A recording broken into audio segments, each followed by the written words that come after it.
عزیز دوستوں نمسکار. عزیز دوستوں، پاکستان آرمی اس وقت ایک بہت ہی مشکل سچویشن میں آ گئی ہے. جب افغانستان میں 79 میں جہاد شروع کیا تھا تو اس وقت کے پاکستان کے آرمی چیف جنرل ضیاء الحق نے کہا تھا کہ افغان طالبان دین اسلام کے سپاہی ہیں، حقیقی مجاہد ہیں، ان کے لیے دعا کرنا ہم پاکستانیوں پہ فرض ہے. آج کا پاکستان کا آرمی چیف عاصم منیر کہہ رہا ہے کہ افغان طالبان کا دین اسلام سے کوئی تعلق نہیں ہے. جب مرضی آئی یہ کسی کو دوست بنا لیتے ہیں، کسی کو دشمن، کوئی مجاہد بن جاتا ہے، کوئی ٹیررسٹ بن جاتا ہے. جب 96 میں انہوں نے طالبان بنا کے افغانستان پہ قبضہ کروایا تو یہ مجاہد تھے. 2001 میں جب 9/11 ہوتا ہے اور امریکہ اٹیک کرنے کے لیے آتا ہے اور مشرف کو ایک فون کرتا ہے کہ آئدر یو آر وتھ اس اور ٹیررسٹ، تو پھر طالبان ٹیررسٹ ہو گئے. پھر 20 سال امریکہ جنگ لڑتا رہا تو پاکستان طالبان کو بچانے کی کوشش کرتا رہا کہ ایک دن واپس ان سے قبضہ کروائیں گے. اور پھر جب 2001 میں طالبان آتے ہیں، افغانستان پہ قبضہ کرتے ہیں، تو پاکستان خوشیاں مناتا ہے، نعرے لگاتا ہے، مٹھائیاں بانٹتا ہے. اس وقت ISI چیف جنرل فیض حمید بھاگ کے جاتا ہے افغانستان، وہاں کیبینٹ بنواتا ہے، سب کچھ. لیکن اب چونکہ ان کے ڈکٹیشن پہ نہیں چلنا، طالبان کو ان کے اشارے پہ ٹیررزم نہیں کرنی، تو طالبان غلط ہو گئے. اب اس سچویشن میں آ کے پاکستان آرمی شدید مشکل کا شکار ہے. General Asim Munir army chief اور جنرل عاصم ملک ISI چیف کے درمیان افغانستان کے حوالے سے شدید اختلافات ہیں. دونوں کی افغان پالیسیز بالکل الگ چل رہی ہیں اور دونوں کے درمیان جھگڑا اس حد تک بڑا ہے کہ پاکستان آرمی کا چیف ISI کے معاملات کو اپنے ہاتھوں میں لے رہا ہے. اور لیٹسٹ سچویشن یہ آئی ہے کہ جنرل ایوبی، جس کو کہ شہباز اسلم کے نام سے بھی جانا جاتا ہے، وہ ISI میں ایک کی پوزیشن پہ تھا، اس کو اور افغانستان کے معاملات دیکھ رہا تھا، اس کو عاصم منیر نے اس کی پوزیشن سے ہٹا دیا ہے تاکہ ISI کے اوپر کنٹرول حاصل کر سکے. یہ وہی جنرل ہے، جنرل ایوبی، جو پاکستانی ڈیلیگیشن کو ترکی میں لے کے گیا تھا طالبان سے نیگوسیشنز کے لیے، اور وہ طالبان کی طرف سے تھوڑا ہمدردی رکھتا ہے. پہلگام کا واقعہ جب ہوا پچھلے سال، جس سے معاملات پاکستان اور بھارت کے بہت تیزی سے خراب ہوئے، تو اس وقت جنرل ایوبی کافی ایکٹیو تھا، اور اب اس کو ہٹا کے ISI میں ڈرٹی ہیری کو لایا گیا ہے. ڈرٹی ہیری جو کہ عمران خان اور عمران خان کی PTI اور جنرل عادل، جو میجر عادل راجہ ہے لندن میں بیٹھا، وہ جنرل فیصل نصیر کو ڈرٹی ہیری کے نام سے کہتے ہیں. تو جنرل فیصل نصیر کو آرمی چیف ISI میں لے کے آیا ہے جنرل ایوبی کی جگہ. اور یہ ہے کہ فیصل نصیر کے بارے میں یہ مشہور ہے کہ یہ عاصم منیر کا وفادار کتا ہے، اور اسی لیے اس کو اس معاملے میں لایا گیا ہے. پاکستان کی افغانستان پالیسی پشتون فیکٹر کو خطرناک حد تک نقصان پہنچا رہی ہے. اب سچویشن یہ آ گئی ہے کہ ایک طرف افغانستان سے حملہ ہو رہا ہے پاکستان کی طرف سے، جس کی وجہ سے پاکستان کے ملٹری میں جو سب سے بڑا جو کمپوننٹ ہے پنجابیوں کے بعد، وہ پشتون ہیں، ان کے اندر بھی ریزنمنٹ ہے. دوسرا، بلوچستان کے پشتون ایریاز اور KP فاٹا وغیرہ میں جو آرمی کے آپریشنز چل رہے ہیں، اس پہ پشتون سیویلینز اور پولیٹیشینز بھی پاکستان کے خلاف ہو گئے ہیں. آرمی چیف کو پشتون پولیٹیشینز جو کہ PTI کے ہیں، PTM کے ہیں، یا محمود خان اچکزئی کی جو پختونخوا ملی پارٹی ہے بلوچستان کی، वो एंटी आर्मी हो चुके हैं। उनको वोट दे, आपको 90 करोड़ रुपए मिलेगा। 90 करोड़ सिर्फ एक टिक के निशान पे। उधर 45% आबादी सुबह शाम की रोटी के लिए तरस रही है। ये मुल्क कैसे चलेगा? 90 करोड़ रुपए से सिंध 4 महीने रोटी खा सकता है। 90 करोड़ रुपए से बलोच 8 महीने रोटी खा सकता है। 90 करोड़ उससे पंजाब 2 महीने रोटी का। ये 1 नहीं, 2 नहीं, 3 नहीं, 4 नहीं, 5 नहीं। अभी मौजूदा इलेक्शन हुए, आपने भी देखा, बाकायदा बोलियां लगी, बाकायदा बेचे गए वोट, बोलियां लगी, बिल्कुल नीचे डाउन ट्रॉडन लोगों को 30 करोड़, 20 करोड़, 25 करोड़ में सीटें दी गई।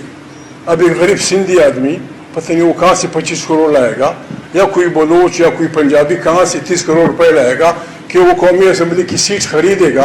फिर ये 30 करोड़ रुपए वो कहाँ से निकालेगा? पाकिस्तान के पेट से। सब लगे हुए हैं, सब लगे हुए हैं, पाकिस्तान के पेट से निकाल रहे हैं, और ये मुल्क बिल्कुल बिल्कुल डूबने को जा रहा है। तारीख तहफ़्फ़ुज़ आईन पाकिस्तान हम लोगों ने उस वक्त बनाई जब ये चीजें वाज़ेह नहीं थी। हमें अंदाजा हुआ कि ये मुल्क बर्बादी की तरफ जा रहा है। इसको बचाने का वाहिद रास्ता ये है कि यहाँ आइन की हुक्मरानी की बात की जाए, यहाँ पार्लियामेंट को ताकतवर बनाया जाए, यहाँ कौमियतों के वसाइल पर उनका इख्तियार तस्लीम कराया जाए। हर जगह लड़ाइयाँ पाकिस्तान। मैं माफ़ी चाहता हूँ, बाज़ बातें कहने की नहीं है, लेकिन हम मजबूर हैं। हम पे इल्ज़ाम है कि हमने फलानी चीज़ बेची है। उस पे सबसे पहला गवाह मुअम्मर कज़ाफ़ी बना। मुअम्मर कज़ाफ़ी ने कहा कि हाँ, कोरिया को मुझे और फलाना को फलाने लोगों ने फलानी चीज़ दी है। मुअम्मर कज़ाफ़ी इस गवाही के बावजूद नहीं बचा। लाकरबी जहाज गिराने के जुर्म में उसने हर मुर्दे को करोड़ों डॉलर दिए, लेकिन उसको निशान इबरत बनाया गया। पता नहीं हमारे लोग ये क्यों नहीं वो सोच रहे कि ईरान के खिलाफ जो अभी वो बन रहा है वो हमारे खिलाफ भी हो सकता है। कहोटा नहीं छोड़ेंगे आपके लिए। कहोटा में जो कुछ आपकी बना रहे हैं या बन चुका है, ये अवाम की ताकत से बचेगा, ये अवाम पर भरोसा करने से बचेगा। वरना ये जो तारीख तहफ़्फ़ुज़ आईन पाकिस्तान, आपको आप ये समझे कि तारीख तहफ़्फ़ुज़ आईन पाकिस्तान का पैगाम डूबते जहाज का SOS मैसेज है। हमारा साथ दो, ये नहीं कि हमारे पीछे चलो, हमारा साथ दो, हमारे साथ मुशरक करो अपनी फिक्र, अपनी सोच। अगर हमारी सोच में कमी बेशी है, हर पाकिस्तानी को हक है हमें बताए। बैठने का वक्त नहीं है, बैठने का वक्त नहीं है। हमने इस मुल्क को बचाना है, हमने इस खिते को बचाना है। दूसरी तरफ अब ईरान वाले मामले में पढ़ के शियाओं को भी पाकिस्तान का आर्मी चीफ अपने खिलाफ कर रहा है। अब मसला यह है कि इस वक्त पाकिस्तान की आर्मी की जो मेजर पोजीशंस है ना, वो सारी पंजाबियों के पास है। DG ISI, DG military intelligence, DG ISPR, army chief सारे पंजाबी हैं। कोर कमांडर की मीटिंग में सारे पंजाबी बैठे होते हैं। पूरा खैबर पख्तूनख्वा का कोर कमांडर हो, सिंध का कोर कमांडर है, बलूचिस्तान का कोर कमांडर है, पंजाब का कोर कमांडर है, सारे पंजाबी बैठे हुए हैं। इस हद तक तो सही था, लेकिन अब उन पंजाबियों में कई शिया भी हैं। तो पाकिस्तान की आर्मी इस वक्त एक इंतहाई डिफ़िकल्ट सिचुएशन में पड़ गई है, और यह है कि शिया मौलवी अब शियाओं को मोबिलाइज कर रहे हैं पाकिस्तान के ख़िलाफ़। पख्तूनों का एक बहुत बड़ा लीडर कह लें आप मौलाना फजलुर रहमान है, जिसका बलूचिस्तान और KP में बहुत असर है। और मौलाना फजलुर रहमान ने कहा है कि हमारे पास 5 लाख मौलवी हैं और हम इस गवर्नमेंट के ख़िलाफ़ फतवा देने जा रहे हैं कि ये गवर्नमेंट इलीगल है, ये गवर्नमेंट इस्लामिक नहीं है, ये पाकिस्तान के ख़िलाफ़ है और हम इस सिस्टम को उखाड़ फेंकेंगे। इस हद तक पाकिस्तान के अंदर आर्मी के ख़िलाफ़ चीज़ें चल पड़ी हैं कि आर्मी को समझ नहीं आ रही कि किस तरह चीज़ों को चलाएं। ऐसे में फाइनेंशियल क्राइसिस चल रहे हैं, एनर्जी क्राइसिस चल रहे हैं, आम आदमी की ज़िंदगी दूभर है। ऐसे में पानी का मसला भी बहुत ज़्यादा ख़तरनाक होता जा रहा है, क्योंकि अब फसलों के लिए पानी नहीं आ रहा। भारत के ऊपर इनको था कि भारत शायद इंडस वाटर ट्रीटी को वापस बहाल कर देगा, तो भारत ने साफ कह दिया है कि नहीं। यूनाइटेड नेशंस में भारत के मंदूब जो थे, भारत के जो रिप्रेजेंटेटिव हैं, उन्होंने क्लियर अल्फाज में एक स्पीच की है। भारत के एनवॉय पी हरीश ने पाकिस्तान को global AP centre of terrorism कहा है, और उन्होंने कहा है कि हम इंडस वाटर ट्रीटी को उस वक्त तक सस्पेंडेड रखेंगे जब तक पाकिस्तान टेररिज्म से खाली ना हो जाए। Appreciation for the organizers of today's event. Water lies at the heart of sustainable development, yet progress on SDG 6 remains off track, with billions still lacking access to safely managed drinking water and sanitation services. Addressing this challenge requires sustained investments, strengthened capacities, and inclusive governance that recognizes the central role of women and girls in water management. India has placed these principles at the center of its national initiatives. Through the Jal Jeevan Mission, India is implementing one of the world's largest programs to provide piped drinking water to rural households. Community participation is a cornerstone of this effort, with village water committees, many of them led by women, playing a key role in planning, monitoring, and maintaining local water systems. Here at the United Nations, our collective efforts can be most impactful when they focus on areas that unite us, like strengthening national capacities, particularly in developing countries, promoting technological innovation, and advancing scientific cooperation. In this spirit, India looks forward to continued engagement in upcoming milestones, including the 2026 UN Water Conference, the high-level political forum reviewing SDG 6, and the ongoing Dushanbe water process.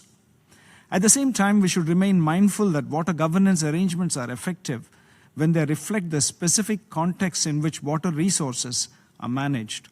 India is happy to share its experience in mobilizing Jan Shakti, or People's Power, for decentralized water governance that offers a blueprint for sustainable development that can be adopted across the global south. Chair, it was not my intention to comment on a bilateral issue in this forum, but I'm compelled to respond to Pakistan as it has chosen to misuse today's meeting for its divisive agenda. India entered into the Indus Waters Treaty 65 years ago in good faith, in a spirit of goodwill and friendship. Pakistan violated this spirit by inflicting 3 wars and thousands of terror attacks on India. Tens of thousands of innocent Indians became victims to Pakistan-sponsored terror attacks. Our patience and magnanimity did not change Pakistan's ways. Eventually, we were compelled to announce that the treaty will be held in abeyance until Pakistan, the global epicenter of terror, credibly and irrevocably ends its support for all forms of terrorism. There have been fundamental changes over the last 65 years. Technology for dam infrastructure, growing need for clean energy, climate and demographic changes warrant amendments to the treaty. All our efforts to discuss modifications to the treaty with Pakistan were rebuffed. India has always been a responsible upper riparian state, but responsibility is a two-way street. Pakistan must unconditionally abjure terrorism as an instrument of its state policy. It must uphold the sanctity of human life before talking of upholding the sanctity of treaties. In conclusion, I wish to assure all those who adopt a constructive approach to the water agenda that India remains committed to working with partners to advance inclusive, nationally driven, and gender-responsive approaches to water management for the benefit of all. I thank you, Chair. ऐसे में नजम सेठी साहब कह रहे हैं कि पाकिस्तान को Russia से petrol खरीदना चाहिए, क्योंकि अब आपके पास और कोई रास्ता है नहीं। रशिया इस वक्त एक बहुत बड़ी पार्टी बन के सामने आया है इस सारे क्राइसिस में, क्योंकि पेट्रोल और गैस रशिया के पास बहुत है, लेकिन पाकिस्तान के साथ रशिया के क्या ताल्लुकात हैं। दूसरा, रशिया ने यूरोपियन यूनियन को सिर्फ खाली हरी झंडी दिखा दी है कि भाई साहब जिसको चाहिए कैश पैसे पे लेंगे, और यूरोपियन यूनियन को तो देने के लिए भी तैयार नहीं हो रहा, क्योंकि इस वक्त पूरी दुनिया रशिया से मांग रही है। ऐसे में पाकिस्तान को रशिया क्यों घास डालेगा। मुस्लिम लीग नून वाइप आउट हो रही है और ये इनके गले पड़ेंगे ये सारे फैसले। ये किसके लिए कर रहे हैं ये सारे फैसले? ये अपनी वफात की तैयारी कर रहे हैं ये लोग सियासी तौर पे। इनका क्या ख्याल है इससे पाकिस्तान को बचा लेंगे ये? अगर पाकिस्तान को बचाना है तो फिर जाते ना जाके डोनाल्ड ट्रंप को कहते कि अगर आपने इंडिया को दे दी है ये सहूलत कि वो रूस से मंगवा ले, तो हम भी मंगवा लेते हैं रूस से, हमें भी बड़े मसले बने हुए हैं, रूस के साथ हमारे तल्लुकात बनाने दें। नहीं, वहां नहीं पहुंचेंगे, वहां तो उनको नोबेल प्राइज देने की तैयारी हो रही थी। तो अब बात ये है कि आई एम सॉरी, ये it is very annoying, irritating कि आप लोग किस किस्म की पॉलिसीज आप बनाते हैं। अब आप आगे, मुझे पता है जो आप सवाल की तरफ जाएंगे कि सऊदी अरेबिया और पाकिस्तान के दरमियान क्या होने जा रहा है, और वहां भी बड़े मसले हैं, मुझे नहीं समझ आती हम कैसे निकलेंगे इससे। और वही हम कभी इधर जाएंगे, कभी उधर जाएंगे, कभी इसको समझाएंगे, कभी वहां जाके भीख मांगेंगे, ये वही ड्रामा हो रहा है सारा कुछ। और यार अपने पैरों पे खड़े हो जाओ, और कोई जड़ी कुर्बानी करनी है, इंटरनल कुर्बानी करो, अवाम पे ना करो, जो रूलिंग एलीट है उसके ऊपर करो जो करना है आपने, और अपने पाँव पे खड़े हो जाओ। मगर नहीं, वो तो करना नहीं। भारत के लिए तो रशिया के दरवाजे खुले हैं, लेकिन पाकिस्तान को रशिया क्यों घास डालेगा? तो ये है कि इस सारे सिनारियों में पाकिस्तान आर्मी एक बहुत बड़ी मुश्किल में पड़ गई है। Freedom of expression, freedom of speech, freedom of journalism total control में है। आर्मी ने सारे जर्नलिस्टों को अपनी मुट्ठी में दबाया हुआ है, और हर तरफ से पाकिस्तान डिप्लोमेटिकली भी मार खा रहा है। आज से 4 महीने पहले पाकिस्तान धंधा नाता फिर रहा था कि देखो हमने पूरी दुनिया में, डोनाल्ड ट्रंप हमारी मुट्ठी में है, पूरी दुनिया पाकिस्तान की डिप्लोमेटिक उस पर वाह कर रही है। उस वक्त भारत चुपचाप देख रहा था तमाशा के, बेटा आगे चले ना, आगे जाके देखते हैं कि क्या हो रहा है तुम्हारे साथ। तो ये है कि इस सारे सिनारियों में पाकिस्तान बहुत ख़तरनाक सिचुएशन में है। रिपोर्ट आई है कि पाकिस्तान की जो LNG गैस की जो सप्लाई है वो 1 महीने से भी कम का स्टॉक रह गया है, और अगर 14 अप्रैल तक नई एनर्जीज ना ली गई तो ख़तरनाक सिचुएशन आती है। पाकिस्तान की 99% LNG है ना, वो कतर से आ रही थी, अब वो बंद हो गई है। कतर ने टोटली बंद कर दी है एनर्जी की खपत। ऐसे में पाकिस्तान ये जो बेवकूफ़ी के बयानात दे रहा है कि जैसे ये अब्दुल बासित है, वो कह रहा है कि अगर अमेरिका ने पाकिस्तान पे अटैक किया तो हम भारत पे न्यूक्लियर बम मार देंगे। अगर अमेरिका ने पाकिस्तान पे कोई हमला कर दिया, हमारी तो अगर हमारे न्यूक्लियर रेंज में नहीं भी अमेरिका, लेट से अगर हम खलीजी ममालिक में जो है उनके अड्डों तक भी नहीं पहुंच सकते, या हम इसराइल पे भी हमला नहीं कर सकते, हमारे लिए क्या वाइड रास्ता होगा आपके ख्याल में? इंडिया हमने तो देखिए और कुछ नहीं करना। हमने तो अगर हमारी रेंज वहाँ ना भी हुई और अब हम पे कुछ किसी ने बुरी नज़र से देखा तो हमने तो बगैर सोचे समझे भारत पे, मुंबई पे अटैक कर देना है, न्यू दिल्ली पे कर देना है, हमने तो छोड़ना नहीं है। सही। हाँ, देखी जाएगी बाद में, छोड़ना चाहिए भी नहीं। अगर हमारे पास और कोई रास्ता नहीं होगा, अगर अमेरिका हमारे कोई हमला करता है, जो कि नामुमकिनात में से मैं फिर वही कह रहा हूँ, लेकिन ये बात जान लेनी चाहिए तमाम दुनिया को कि अगर खुदा ना खासा पाकिस्तान पे किसी ने बुरी आंख से निकाल डाली, इस वक्त हमारी रेंज में अमेरिका भी नहीं और ना इसराइल है, लेकिन अगर कोई सूरत हाल ऐसी डेवलप होती है तो पाकिस्तान के पास और कोई ऑप्शन नहीं होगा कि वो भारत में जहाँ उसका दिल चाहता है हमला करेंगे। ये पागलपन है और कुछ नहीं है। भारत को बच्चा ना समझो। और ये है कि ख़ास तौर पे ये सिचुएशन उस वक्त आई है जब अमेरिका की नेशनल सिक्योरिटी एडवाइज़र जो हैं वो कह रही हैं कि पाकिस्तान, रशिया, चाइना और नॉर्थ कोरिया अमेरिका के लिए सबसे ज़्यादा ख़तरनाक हैं। Tulsi Gabbard, US director of national intelligence, ने वार्न करके कहा है कि ये चारों country, Russia, China, North Korea और पाकिस्तान के पास लॉन्ग रेंज मिसाइल्स हैं और न्यूक्लियर बॉम्ब हैं। ये अमेरिका के लिए सबसे ज़्यादा ख़तरनाक है। उसने कहा है कि 2035 तक इनके पास 16,000 किलोमीटर की रेंज वाले मिसाइल्स होंगे, जो कि अमेरिका के लिए सबसे बड़ा ख़तरा हैं। However, the intelligence community assesses that Russia, China, North Korea, Iran, and Pakistan have been researching and developing an array of novel, advanced, or traditional missile delivery systems with nuclear and conventional payloads that put our homeland within range. जिसके जवाब में मलिहा लोधी ने कहा है कि America ने पहले पाकिस्तान के न्यूक्लियर प्रोग्राम को रोका, फिर शॉर्ट रेंज मिसाइल्स को रोका और अब लॉन्ग रेंज मिसाइल्स। लेकिन क्या अमेरिका पाकिस्तान को ये सारी चीज़ें हासिल करने से रोक सका है?